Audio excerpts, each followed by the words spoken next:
Séverine a choisi la dérision face au cancer du sein dont elle a appris le diagnostic voici 4 ans. J'ai découvert très vite, en fait, j'étais déjà pas mal active sur les réseaux sociaux, d'autres femmes qui avaient vécu la maladie aussi, des jeunes femmes, dont Lily Saune qui a écrit La guerre des tétons, qui ne minimisaient pas mais en parlaient avec dérision.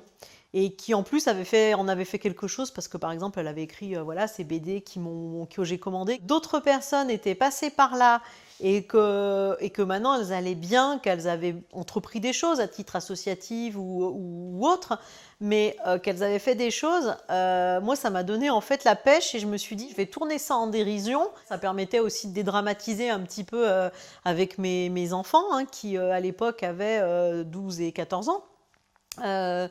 Donc on l'a appelé Crabvador.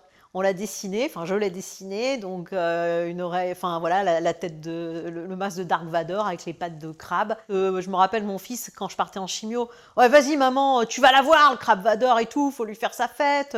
Et, les copines justement qui rivalisaient d'imagination et qui m'emmenaient des déguisements pour me faire rire. Je ne savais pas le déguisement que j'allais avoir, mais je me suis retrouvée avec une tête de cochon quand même sur la tête, avec une truc de rasta. Puis Séverine a monté une association, Dégomme Crabe, pour aider les malades après la fin de leur traitement.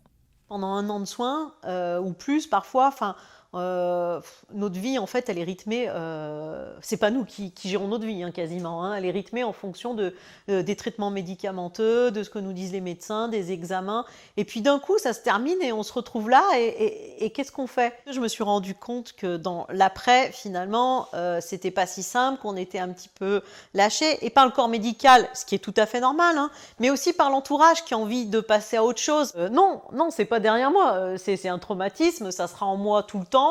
C'est difficile de se reconstruire quand on a vécu la maladie. Et du coup, c'est pour ça qu'avec Dégomme Crabe, j'ai aussi moi envie maintenant d'aider toutes les personnes qui vont traverser cette étape et de leur montrer qu'il peut aussi y avoir de belles histoires de résilience. On n'a pas tous le tempérament de créer une entreprise, une association, d'écrire un bouquin après la maladie. La résilience, ça peut être des petites choses. Je vais être plus coquette, je vais prendre plus soin de moi, je vais plus écouter mon corps, je vais me mettre au sport. Enfin, de tirer finalement une leçon de cette expérience. Dégomme Crabe organise tous les ans, en partenariat avec le Centre Léon Bérard de Lyon, le Salon des Cafighteuses. C'est un événement qui regroupe justement des hommes, des femmes qui ont été touchés par la maladie et qui ont voulu donner du sens à cette épreuve finalement en faisant quelque chose. Donc certaines ont créé une entreprise, certaines ont créé une association, il y en a d'autres qui ont écrit un bouquin, il y en a qui ont écrit une pièce de théâtre sur leur maladie. Mais voilà, le fil conducteur, c'est vraiment la résilience. Ça permet de se voir en vrai, de partager nos expériences et de donner de l'espoir en fait à toutes les personnes qui sont actuellement en soins, de leur montrer qu'il y a des choses positives qui peuvent arriver après. Après sa gestion de la maladie, ses projets menés à bien, quels conseils Séverine peut-elle donner ? C'est difficile de donner un conseil parce que je crois qu'on est tous différents.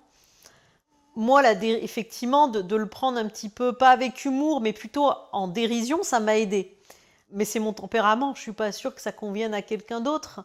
Le conseil que j'ai envie de donner, je crois, c'est de trouver un exutoire, en fait, pour pas garder tout ce qu'il y a en nous, en fait, la colère, toutes ces mauvaises choses qu'il y a en nous, de pouvoir les faire, la colère, la peur, de pouvoir les faire sortir d'une manière ou d'une autre. Que ça soit en chantant, en écrivant, en dansant, peu importe.